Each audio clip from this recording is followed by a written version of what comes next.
Kenapa penolakan itu terasa menyakitkan?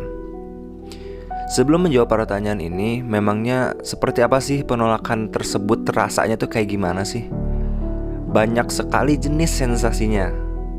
Tapi secara umum hampir semua merasakan sesak di dada dan dadanya itu seperti terselimuti oleh hawa yang panas. Dan pikiran saat itu masih berusaha untuk merecognize jenis perasaan tersebut. Sama halnya seperti saat kita terjatuh atau terpeleset. Selama sepersekian detik, otak masih berpikir apa sih yang sebenarnya terjadi. Apakah dia sedang bermimpi? Atau apa yang sebenarnya terjadi itu apa gitu.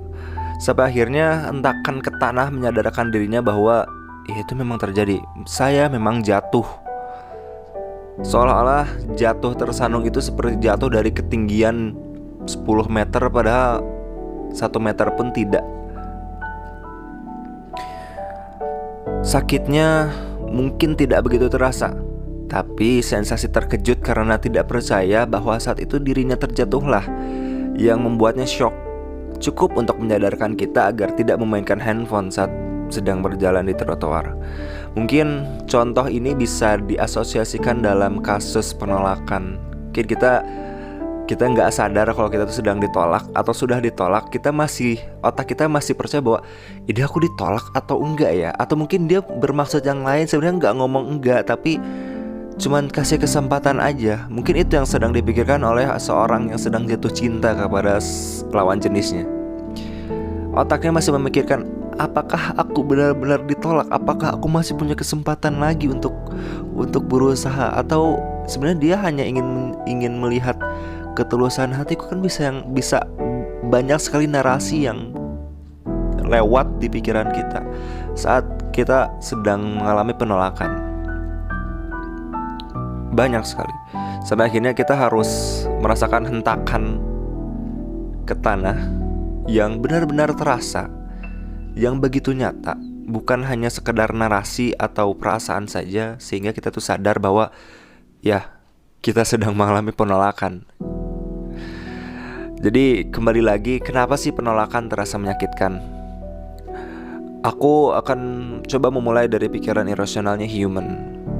Salah satunya, human itu berpikir bahwa semua orang harus menyukai dirinya. Gak ada yang gak suka sama aku.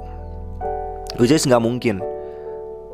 Berangkat dari pernyataan tersebut, tersirat bahwa human tuh really need untuk dicintai gitu. Dan penolakan selalu diartikan sebagai bentuk ketidaksukaan seseorang terhadap kita.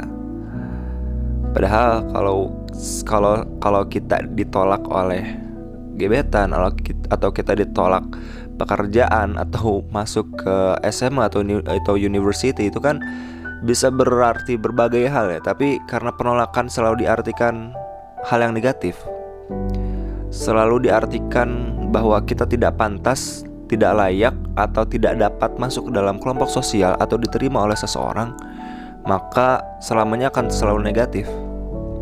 Akan sama dengan merasa tidak dicintai. Bahkan dalam sebuah penelitian yang melibatkan sekelompok orang dewasa, mereka diminta untuk saling mengoper bola tangan secara acak kepada siapapun di kelompok tersebut. Oke, let's say ada 5 atau ada 6 orang dewasa.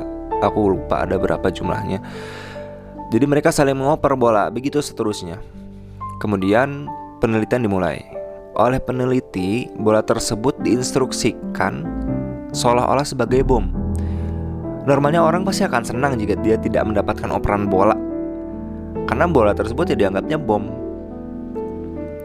Namun berdasarkan hasil penelitian, orang yang tidak mendapatkan operan bola yang tadinya bom itu merasa mendapat penolakan. Jadi tetap aja gak ada rasa agak enak di hati, meskipun ya sebenarnya itu bom, dan meskipun dia selamat.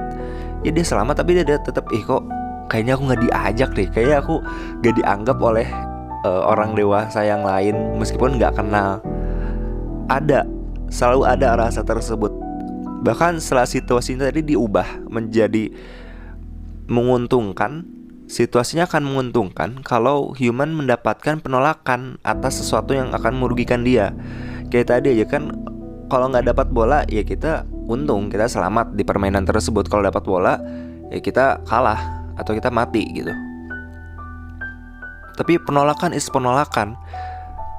Bentuknya berbeda-beda, narasinya berbeda, tapi penolakan adalah penolakan. Human pasti masih akan merasa sakit akan penolakan tersebut. Nah, dari contoh pikiran erasional dan hasil penelitian tersebut, jelaslah terpampang bahwa penolakan sangat berarti bagi human. Bukan penolakan yang berarti. Rasa untuk diterima, rasa untuk menjadi bagian dalam sebuah kelompok sosial, itu sangat berarti bagi human. Dan rasanya rongga atau celah sekecil apapun akan diisi oleh rasa sakit dari penolakan tersebut. Mau kita ngerasain kecil, mau kita ngerasain besar pun, hati kita pasti selalu ngerasa ada ruang untuk penolakan, ada ruang untuk sakit hati, ada ruang untuk berkontemplasi dari penolakan tersebut. Entah itu akan jadi mengganggu pikiran atau mengganggu hati kita. Dalam teori kebutuhan Maslow pun, human memiliki kebutuhan untuk diterima dalam sebuah kelompok. Ini termasuk dalam kebutuhan psikologis. Jadi salah satunya diterima dalam sebuah kelompok, memiliki relasi yang baik dengan teman-teman, termasuk mendapatkan cinta dari lawan jenis. Jadi jelas sekali, sekecil apapun stimulus dari penolakan ini pasti akan berdampak, baik itu dari kejadian tunggal maupun secara akumulatif.